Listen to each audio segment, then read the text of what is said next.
Hello, and welcome to the Once Again podcast. We are your hosts, Ashley and Jason. In this episode, we will be looking at the 1970 film, The Aristocats. In this series, we won't be doing a deep analysis of the film, or giving a bunch of behind-the-scenes facts, but rather giving our overall impressions of the film and the songs from the film. We'll also be giving a score to the film and ranking the songs. So grab some popcorn, sit back, and enjoy this episode. The Aristocats is a 1970 American animated romantic musical comedy film directed by Wolfgang Reithman.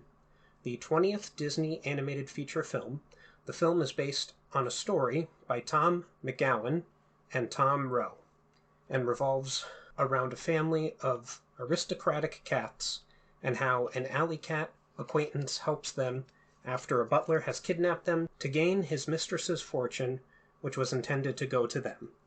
In 1962, the Aristocats project began as an original script for a two-part live-action episode for Walt Disney's Wonderful World of Color, developed by writers McGowan and Rowe and producer Harry Teitel. Following 2 years of rewrites, Walt Disney suggested the project would be more suitable for an animated film and placed the project in turnaround as The Jungle Book advanced into production. When The Jungle Book was nearly complete, Disney appointed Ken Anderson to develop the preliminary work on the Aristocats, making it the last film project to be approved by Disney personally before his death in December of 1966. This is the last movie to end with, quote, a Walt Disney production, end quote, and the first of the Walt Disney animated classics to open with, quote, Walt Disney Production Presents, end quote. This would continue up until The Fox and the Hound in 1981. It should be noted, however, that Disney had spent time working on the story for The Rescuers, which was released in 1977. Longtime Disney collaborators Robert and Richard Sherman composed multiple songs for the film, though only two made it into the finished project. And in my research, I actually found out they wrote the songs for Bedknobs and Broomsticks, and we're like, that's it, we're out. We don't like the way the studio's going now. We're done with Disney, and they left. Interesting. Yeah. The Aristocats premiered on December 11th, 1970, and released in theaters on December 24th that same year. The film was then re-released to theaters on December 19th, 1980, and April 10th, 1987. Overall, The Aristocats made $55 million on a budget of $4 million, making it a box office success. Like I said, the budget was $4 million, or in today's money, $30.6 million, and the box office overall ended up being $191 million, or in today's money, $1.5 billion. The story is by Ken Anderson, Larry Clemens, Eric Kelworth, Vance Jerry, Julius Svenstead, Frank Thomas, Ralph Wright, and it is based on the Aristocats by Tom McGowan and Tom Rowe. It was produced by Winston Hibler and Wolfgang Reithman. The film was edited by Tom Acosta. The music is by George Bruns. The production company is Walt Disney Productions. It was distributed by Buena Vista Distribution. The runtime is 79 minutes, and the film stars Ava Gabor as Duchess, with Robbie Lester providing the singing voice for Duchess, Phil Harris as J. Thomas O'Malley. I love these characters that all have the J abbreviation. The fox from Pinocchio also had the J abbreviation. Yeah. Gary Dublin as Toulouse, Liz English as Marie, Dean Clark as Berlioz, Roddy Maud Roxby as Edgar Balthazar, Scatman Crothers as Scat Cat, Paul Winchell as Shunjung, Lord Tim Hurston as Hit Cat, Vito Scotty as Peppo, Thurl Ravenscroft as Billy Boss, Sterling Holloway as Roquefort, Pat Buttram as Napoleon, George Lindsay as Lafayette, Hermione Badley as Madame. I'm not even going to attempt. As Madame Adelaide Bonfamille. You know what? From now on, after this movie, I'm saying the names. Forget you doing it. I don't know why we let you do it. I don't know why either. You're welcome to it. You want to take over here? Because I cannot do French. Go ahead. Charles Lane as Georges Hotcourt, Nancy Culp as Frou Frou, Ruth Buzzy provided her singing voice, Monica Evans as Abigail Gabble, Carol Shelley as Amelia Gabble, Bill Thompson as Uncle Waldo, and Peter Renaday as French milkman, Le Petit Café cook, and truck movers. Uncredited. Yeah, he was uncredited. Well, that was very nicely done. So I have some notes here about the home media release. The Aristocats was released on VHS in Europe on January 1st, 1990, and in the UK in 1995. It was first released on VHS in North America on April 24th, 1996, as part of the Masterpiece Collection. In January 2000, Walt Disney Home Video launched the Gold Classic Collection, and the Aristocats was released on VHS and DVD on April 4th, 2000. The Gold Collection release was quietly discontinued in 2006.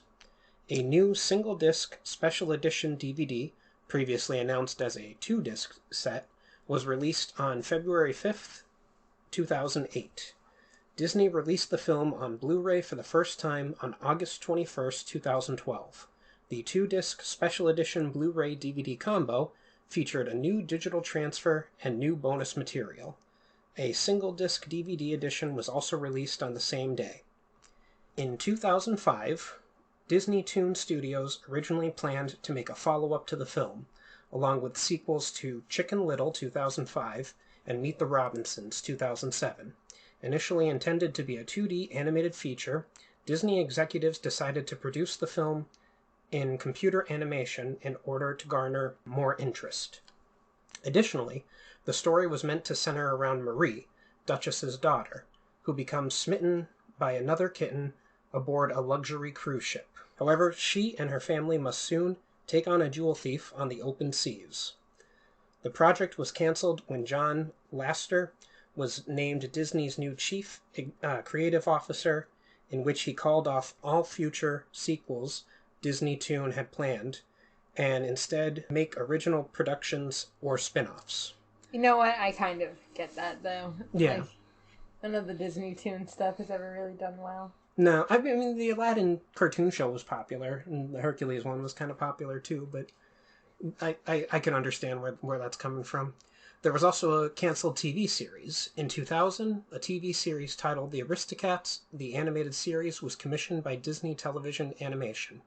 The series would follow Marie, Toulouse, and Berlioz, now teenagers and also anthropomorphic, along with a new character named Delancey. The series was scheduled to be released sometime in 2002, but production was put on hold in 2001. It would restart production in 2003, with a release scheduled for late 2006 or 2007, only for it to be scrapped after Disney's acquisition of Pixar.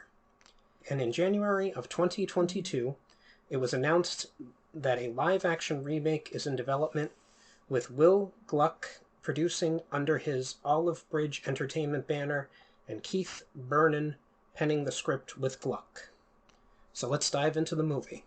First thing we have is that warning about negative depictions in the film, which... It took me a second to realize why it was there, too, because I was like, that's weird. Yeah, I didn't realize it until we got to the scene. I was like, I don't remember anything that bad about this movie. It's been some time since I last saw it. Same. I was like, why is this depiction here? Yeah. Like, I wasn't expecting the warning, and I was like, can't remember. Yeah. When we got there, I was like, oh, yes, that is now why. I remember. Yeah. And it is a well-earned warning. Yeah, but yes, definitely was not, like, prepped. Didn't think about it. No.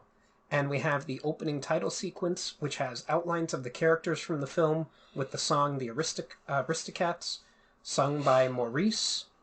Go ahead. Let's Maurice Chevalier. I'm sure neither of us are saying that correctly. The French have ridiculous pronunciations of their names. Man, at this point, am I going to need to take over reading the plot of this movie so we don't do this every 5 seconds? But my note that I wrote down here was certainly different from the previous opening sequences and a cute song, but I personally don't enjoy the singer, so 5 out of 10. I thought it was cute animation for the opening, but I didn't like the opening sequence. But I did like the song, so I gave it a 7 out of 10. I thought it was cute. Okay. It kind of reminded me of 101 Dalmatians Yes. a little bit.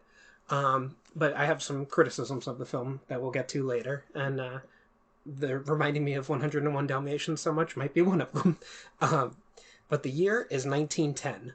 On an autumn day in Paris, a mother cat named Duchess and her 3 kittens, Marie, Berlioz, and Toulouse, live in the mansion of a retired opera singer, Madame... Go ahead, Ashley, take it away. Madame Adelaide Bonfamille, along with her English butler, Edgar Balthazar. Okay, I didn't need you to finish the sentence, Well, but thank you.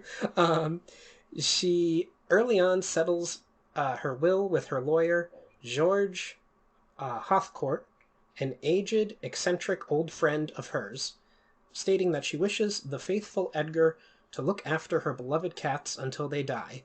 Only then will he inherit the fortune himself. And I wrote down that Georges cracks me up. His physicality and his bad jokes, I just found him very funny. Oh yeah, he was great. Mm. I loved him. I liked his little song too while he was singing about being an attorney. There was a little song there. Oh, I didn't notice it. Yes, there was. Oh, well, I don't have that. I have it written down. Oh, go ahead. I gave it a 3 out of 10. Mostly, it wasn't a good song, but he was funny. Okay. He was doing a little bit of singing there, though. All right, well, 3 out of 10. That's what we're having. We're giving it that. Okay. Edgar hears this from his own room and believes that he will be dead before he inherits the Madame's fortune. And so he plots to remove the cats from a position of inheritance, clearly not thinking about how he would be essentially in control of the fortune, despite having to take good care of them. Which is interesting because, at the beginning of the film, it seems like Edgar is a very nice guy. Like, he's obviously the villain of this movie, but it's not until the money is there that he becomes, the villain. And that's what kills me is, the cats and Madame are like, oh, but he loves the kitties. Yeah. And it's like, dude. Also, I get the money wouldn't have been his if, it played out, but, sir, you could have just kept using the money how you wanted to, Exactly. What are the cats need a new bathroom. Yeah. I need a new bathroom. I need to take care of myself to take care of the cats, right? Are the cats going to sue him or something? No. Obviously he could have just done them with the money. I mean, I guess Georges would have to, agree to, give him money for things, but, I don't think he'd have to dress like a butler anymore. He could probably just live his life comfortably. Yeah. I'm you'd have a comfortable life. Agreed. Taking care of the cats. The cats aren't going to sleep with you up in your room, so you'd probably be allowed to, come downstairs and sleep downstairs with the cat. There's so much about it that just makes me yeah. You are a dumb man, Edgar. If they had at least given him, some sort of, even something as simple as that he's allergic to cats, then it could have been some sort of motivating factor for him to get rid of them. But, no, it's just oh, he's this nice guy, and then he has this opportunity to inherit money, and he's wealthy. Gotta get it. Yeah. I have a couple notes here, but the first one I have is that the painting that Toulouse made of Edgar was shockingly accurate and better than anything that I could make. I know. And the cats be it's Edgar! Yeah. And then we have the song Scales and Argapellos, and it's sung Arpeggios. Oh, thank you. Scales and Arpeggios, sung by Liz English, Gary Dubbin, Dean Clark, and Robbie Lester. And I wrote that this song gives me theater kid, quote-unquote theater kids vibes. It's nothing special for me, and once again, I don't really enjoy the singing. Thankfully, it was short, 5 out of 10. See, I like this song. I had the song stuck in my head for a couple of days after watching this. Well, there you go. I think that's cute. I gave it a 7 out of 10. But we did miss... Edgar also was singing when he was talking about talking to kitties. There was a bye-bye kitty song. Was there really? Yeah! Well, they weren't, full songs, but you know how usually we talk about these, weird off things that happen? Yeah, he had a little, weird off, he was bye-bye kitties, talk about the kitties, and wanting to kill the kitties. And I was rude song, 3 out of 10. No, 2 out of 10. He was killing the kitties. That's... All right, well, 2 out of 10. I agree with you then. He sang his villain song. Edgar sedates the cats by putting an entire bottle of sleeping pills into their food, and then heads out to the French countryside to dispose of them. However, 2 hound dogs named Napoleon and Lafayette attack him. After the conflict, Edgar escapes, leaving behind his umbrella, hat, the cat's bed basket, and the sidecar of his motorcycle in the process. The cats are left alone and afraid in the countryside, while Madame Roquefort. Roquefort. Roquefort. Thank you. But it's French. They don't pronounce the T at the end. It's just got to be Roquefort. Whatever. Roquefort. And they just don't pronounce it. You're saying it with a hard T. It's like Roquefort, not Roquefort. Roquefort. And Frou Frou, the horse, discover their absence. And my first note here is that Sterling Holloway is clearly doing an early version of his Winnie the Pooh voice for Roquefort, right? Yeah. Yeah. It was almost exactly the same thing. And then Roquefort's little hat and coat make him look like a tiny Sherlock Holmes. And I wonder if this inspired another Disney mouse yet to come. I feel like it inspired a lot of Disney mouses, because it does remind me also, I know what you're talking about, but it also reminds me of the Rescuers. Oh, as yeah. Well. Yeah. Like, they're all mice, and mice doing things. Yeah, that's true. I hadn't thought about the Rescuers. Yes, you were thinking of the Great Mouse Detective. I was. Which also makes sense, but my mind came to, like, Rescuers because it reminds me of the mice in that trying to, like, save people all the time. You know, it's fun. I've only seen the Rescuers once as a child and didn't like it. However, the Rescuers Down Under, I loved. Like, that was a great... I don't know... I remember the Rescuers being sad. I feel like the Rescuers is very sad, yeah. kind of, like, scary at points, too. Like, it's not a fun children's movie, I would say. No. But the Rescuers Down Under is. So, yes. And that's why I liked it. And then, I love the dogs. They're so fun. They're so ridiculous. Yeah. But also, I love the chasing Edgar scene. Like, all of it. Well, that one is definitely related to...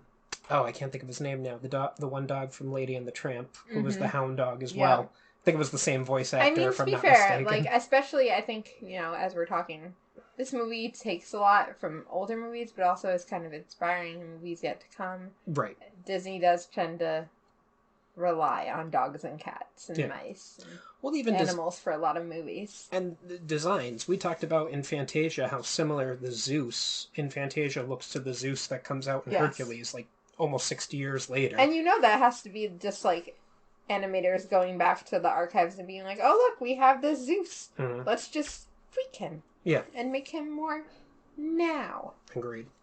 In the morning, Duchess meets an alley cat named Thomas O'Malley, who offers to guide her and the kittens to Paris. Now, I didn't give his full name, the whole Giuseppe Yassetti everything. She made a joke that his name covers all of Europe.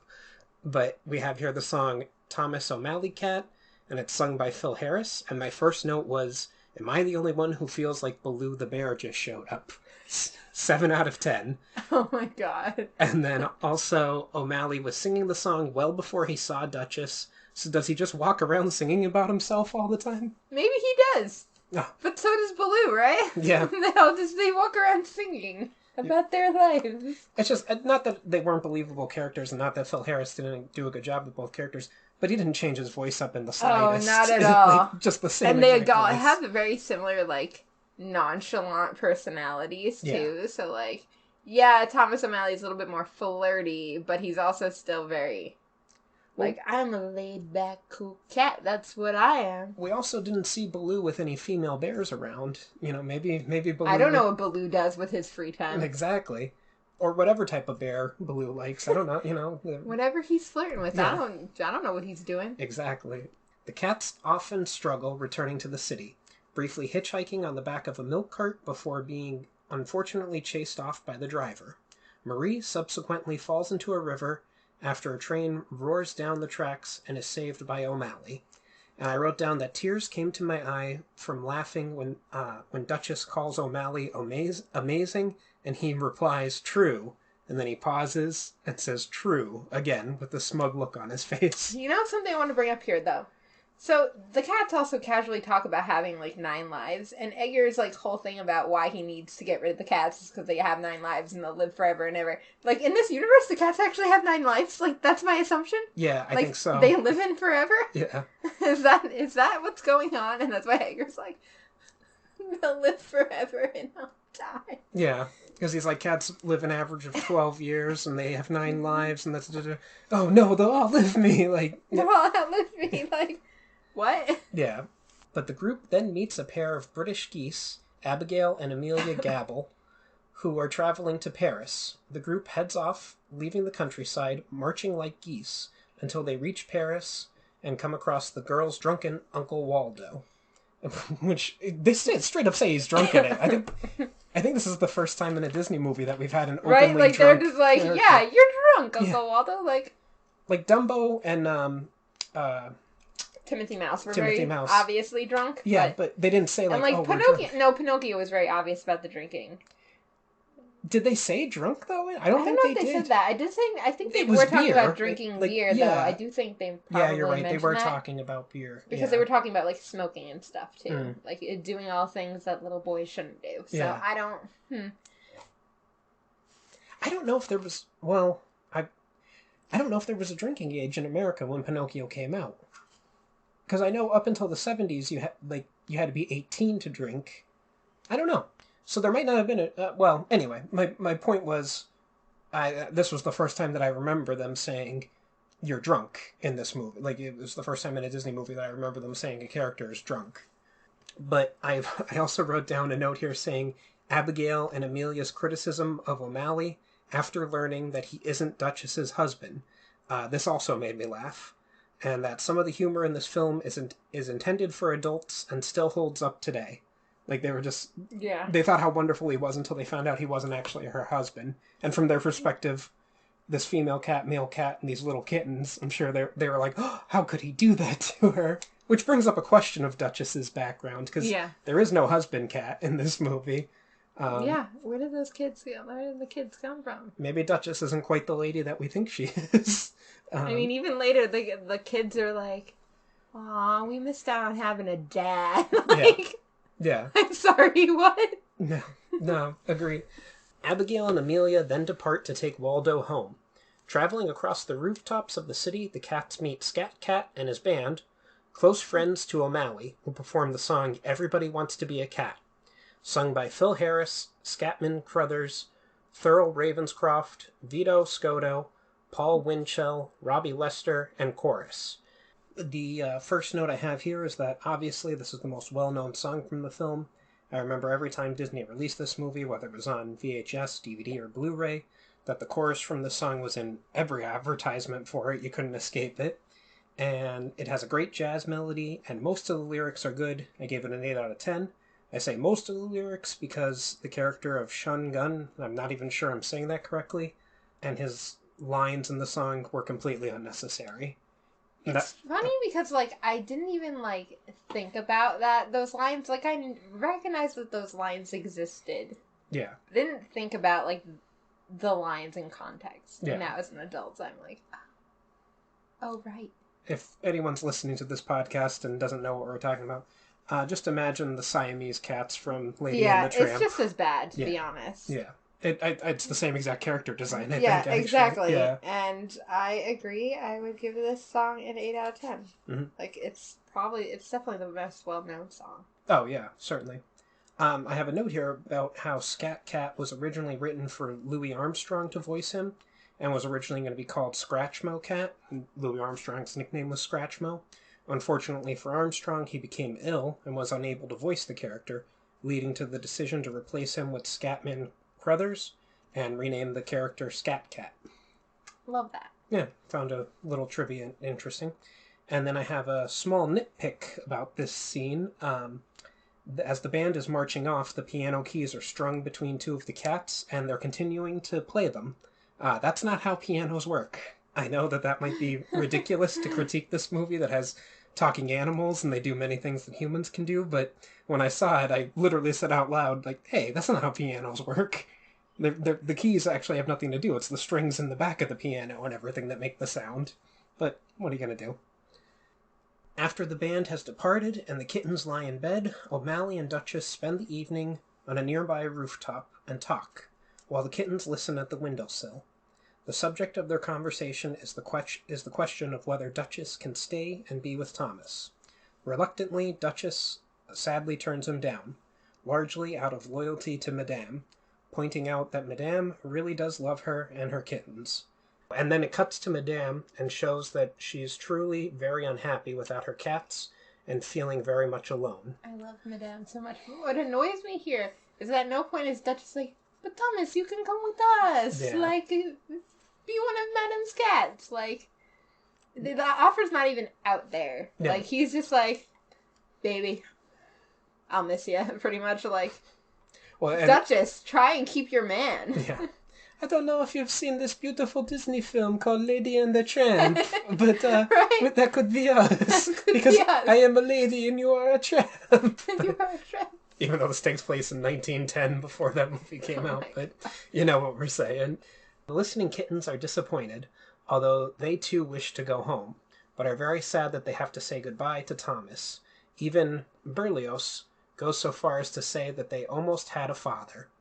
Edgar, meanwhile, retrieves his sidecar, umbrella, and a hat from Napoleon and Lafayette with some difficulty. That was funny, by the way. Him trying to, like, grab his stuff. Yeah, he's using, like, and a fishing Napoleon pole. Lafayette being like, there's something fishy going on. Yeah.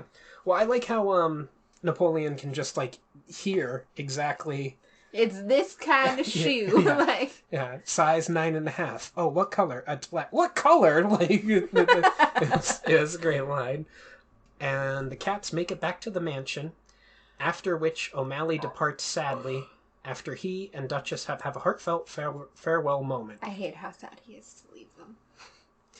Edgar sees Duchess and the kittens coming, and suddenly captures them, places them in a sack, and briefly hides them in the oven. The cats tell Roquefort to persuade O'Malley and get help. He does so, at which point O'Malley races back to the mansion, ordering... I'm just going to call him Winnie the Pooh. Ordering Winnie the Pooh to find Scat Cat and his gang. Edgar places the cats in a trunk, which he plans to send to Timbuktu, Africa, so they can never come back. And I have a note here saying the Parisian drinking wine when Winnie the Pooh and the alley cats run past also made me crack up. He pours out the wine because of what he saw. Yeah, he thinks he's losing his mind. O'Malley, Scat Cat, and his gang, and Frofu all fight Edgar, while Winnie the Pooh frees Duchess and the kittens. In the end, Edgar is tipped into the trunk, locked inside, and sent to Timbuktu himself, where he definitely dies. Like, he dies in that trunk. Oh, definitely. And I cracked up at when even Edgar froze when Roquefort, or Winnie the Pooh, whatever I'm calling him, yells out, "Quiet!" Like, I was laughing very hard at that. They were all fighting each other, and he screams, "Quiet!" And they all just stop. Madame's will is rewritten to exclude Edgar, and includes O'Malley. She starts a charity foundation providing a home for all of Paris's stray cats, to which most of the major characters come. The grand opening thereof features Scat Cat's band, who perform a reprise of Everybody Wants to Be a Cat, and we have Everybody Wants to Be a Cat reprise, sung by Phil Harris, Scatman Crothers, Thurl Ravenscroft, Vito Scoti, Paul Winchell, Ruth Buzzy, and Bill Thompson. And I wrote down that it is high energy and fine way to end the film, 8.5 out of 10. I agree. And then we have a little caveat here at the end where Napoleon and Lafayette join the party, but realize it sounds like the end. The words "the end" then hit Napoleon on the head. I died. Well, the whole movie he's been saying, "I'm in charge," and nothing happens until... And then he says, "It's not the end until I say it's the end," and it hits him in the head, and he goes, "It's the end." He then ducks down, saying the line while it shows itself on screen. The cats finish their song with a happy ending, while the end title card dances. Then Toulouse says the final line, "Oh yeah," from earlier on, just as the movie officially ends, fading to black, showing Walt Disney Productions under the end. I have one note here about an unused song. It was called "She Never Felt Alone," and it was sung by Robbie Lester. And this was going to take place in the scene where Duchess is explaining to O'Malley about how much her relationship means with Madame. And it was recorded, it just wasn't animated and put into the film. So I'm going to go into my overall score unless there's anything else you'd like to say before we get there. Okay. That's good. So I'm mixed about this one. For the most part, I enjoyed the film a lot. However, it's not without its flaws. For one, while the animation of the animals in this film looks great, some of the humans look as though they have rough lines going through them. I don't know if it was done to make them look different from the animals or to give some sort of sense of motion to their animation, but I didn't like it. You could particularly see it with Madame's hair and everything. Like there were lines going through it that I just didn't like. Also, when it comes to the plot, I feel like we've seen this from Disney before. The film is very similar to Lady and the Tramp, Peter Pan, and 101 Dalmatians. There are new elements added, like a single mother and her children, but overall the story hits a lot of the same beats. However, the humor was great, and I believe it's a step up from the Disney classics of before. Not that there wasn't an adult joke or two in some of those, but this one seems to be when Disney started shifting from making children's films to family entertainment. Also, the music was mostly enjoyable, though the only memorable song, in my opinion, is Everybody Wants to Be a Cat. All that being said, I'm giving the Aristocats a 7 out of 10. You know, here's the thing. This definitely is just 101 Dalmatians with cats. Like, similar, you just throw in that the mother is still with the children, which... Oh, it's a Disney movie and the mother is still hanging out with the children the whole movie? Oh. Is this the first alive Disney... Oh, no, Aurora had the first alive Disney mother. But this is the second one, I think. Well, Perdita is there in 101 Dalmatians, yeah, you're right. but she's not with the children the whole time. You know, that's what I'm trying to say. Like, so we're on mother number 3. Sorry. Go ahead, I'm sorry. You know, at least she's there with the children. Instead, we have a completely non-existent father. Until O'Malley. I don't know. It's interesting. Yeah. I also gave it a 7 out of 10. Like, I like this film. I think it's beloved for a reason, but I also think it lacks towards the end. Like, Edgar doesn't feel enough like a villain to really make the end like, yeah, throw him in the Timbuktu, get rid of him. Yeah. Like, you're kind of like, he's just a sad man who wanted money. Don't we all just want money when we're that old? Yeah. Like, if somebody told me... No, I would keep the cats alive, but I would work around it. But it wouldn't make me a bad person for wanting the money. No. Agreed. That's what they could have given him some sort of character flaw, like that he's allergic to cats too, so he's already predisposed not to like them. And now they're standing... Or again, that he just really doesn't like them, because you see him treat them so well, too. Like, before that, and they talk about him like he's so beloved, that it's frustrating in a way that's like, but if he loves them so much, like, even if he doesn't, like, he's in love with them the way Madame is, like, why would he even be like, let's get rid of them? Like... And he definitely 100% dies, because Madame says... Oh, I can't believe Edgar just ran away. Like, he never came back. No. I think he fell into that trunk, was knocked unconscious, and then by the time he came through, he was already on the ship or something, and just starved to death in that trunk. Or dehydration, whatever. Like, he didn't deserve what he ended up getting. Did he do a bad thing by abandoning the cats in the wild? Yes. Did he kill the cats? No. Which he could have easily done. We never know if that's really his plan, is to kill the cats. Like, he never really... I mean, I guess... Earlier on, when he sings his little song, he is talking about, like, getting rid of the cats. But again, I don't think he actually mentions offing them. So. No. And he could have. He could have put poison in their food instead of sleeping pills. Like, he's not a Disney villain at, like, Cruella or Maleficent or something. Yeah, like, he's not trying to skin the cats. It's very... I don't know. I think that's where this movie lacks, is just having a villain that you're like, oh, man... Like, even if we had, maybe they needed a secondary villain. Like, make the dogs a villain, too. Like, they treat Edgar poorly. Like, maybe they treat the cats poorly, too. Like, make the dogs a secondary villain. Like, do something to, like... The closest thing we have to a secondary villain is when the geese are trying to teach O'Malley how to swim. Let's kill O'Malley. That's the closest thing we have to a secondary villain in this film. Yeah, exactly. Those evil geese. Oh, and Madame and Georges, they were totally getting it on behind the scenes. Oh. It was right there. Like, blazing to see, in my opinion. I forgot to mention that in the film, but the two of them, yeah, they're friends. They get down. Friends with benefits. I mean, it's Paris, of course. That's how they live.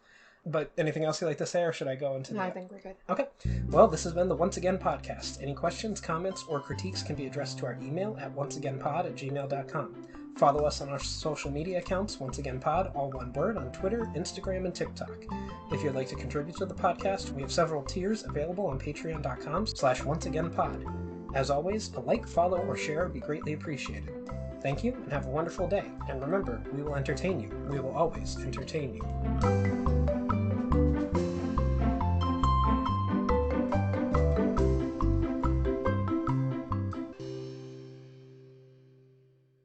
Rumpelstiltskin always says that magic comes with a price. But for this price, you can get a nice piece of jewelry. Use code ONCEPOD for 10% off your first order at Unusual Magic Jewelry on Etsy. Click the link in the description.